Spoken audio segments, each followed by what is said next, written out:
at which capacity we have double standards when it comes to the so-called narratives.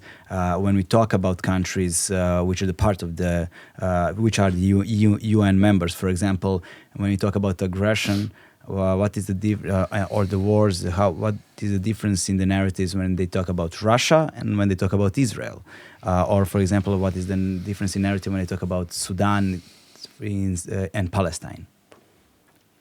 Look, double standards are phenomenally evident. I remember I had a discussion with a senior EU official a few months after Russia had invaded Ukraine. And I was mentioning the double standards in the way the overall thing was described. I mean, they were talking of aggression. Well, of course it was an aggression against the sovereignty of the Ukrainian people. But I was asking, why don't you say the same about Israel? And I was also talking of how the Ukrainian refugees have been received. Great. But really, this is the way people fleeing a conflict situation should be received. But I was saying just a few kilometers away from the border where the Ukrainian refugees are allowed to enter Europe, look at how refugees from Africa or from the Middle East are being treated. So the double standards are evident. And I was answered, I'm surprised that someone with a, quote, UN tag, unquote, expresses herself, double standards, accusing us, European Union of double standards. How do you dare? Well, look at where we are 2 years later, thanks to the double standards practiced by these bureaucrats. It's not different than during, we are better, we are more educated about human rights, and thank God, because really we have if we have a global conscientization around what's happening in Palestine, is also because we understand human rights. I mean, that we are a carrier and holder of rights much more than we have ever done.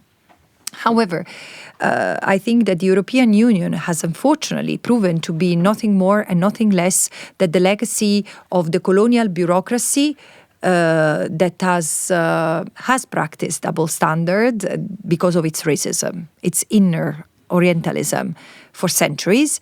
And today, the European Union is becoming the institutional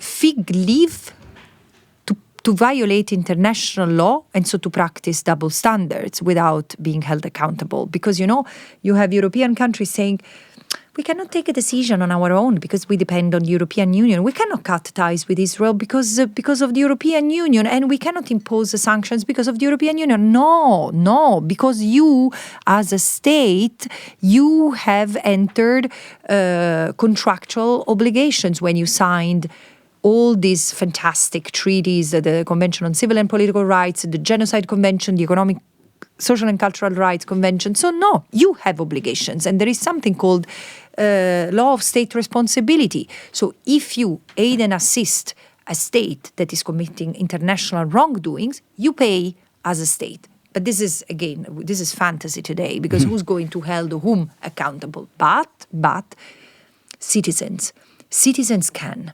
Citizens, and this is why I'm so happy to be in Serbia, because the fact, I don't know if there is a full understanding in this country. I really don't know, so I'm curious. But what the students have started with this national mobilization, getting united for one entire year, protesting and growing. More than a year, yeah. Yeah. More than a year, a lot more. More than 1 year. 1 year and a half? Yeah. 1 year and a half, it's right. This is something that we have followed from abroad, but I have seen the power of this kind of resistance if it was imitated somewhere else. So if we thought as a humanity, you see, there have been the workers, the dock workers in Italy and other parts of Europe going on strike. And then there are the Serbian students and the Serbian young population, and that actually the Serbian population, taking the streets against the government. And then if we take all these good examples, and then we have the BDS movement telling us how to be ethical purchases, ethical sales, ethical investment, which is basically try not to buy products that have to do with the Israeli economy. If Serbia followed these rules, the Serbian government wouldn't expose itself to liability. So now we need also conscientious, courageous lawyers starting to investigate if there is. And if there is, as I think there is, the opportunity to open up an investigation against, over the practices of the current government of selling weapons transferring weapons to Israel. Yeah. This is a clear violation of international law.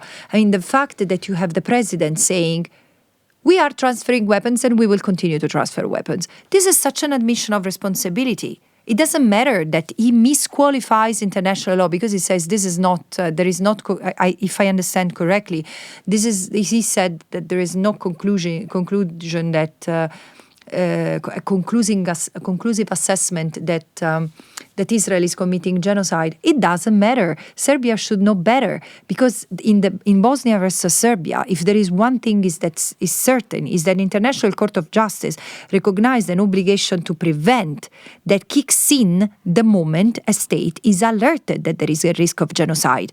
So the International Court of Justice has started 2 proceedings against Israel and against Germany for genocide. Israeli leaders are wanted by the ICC for war crimes and crimes against humanity, and there are many submissions concerning genocide. So the very prosecutor, which is now being punished and sanctioned, has said, I absolutely don't rule out the possibility to investigate genocide. But we started with the evidence we have collected.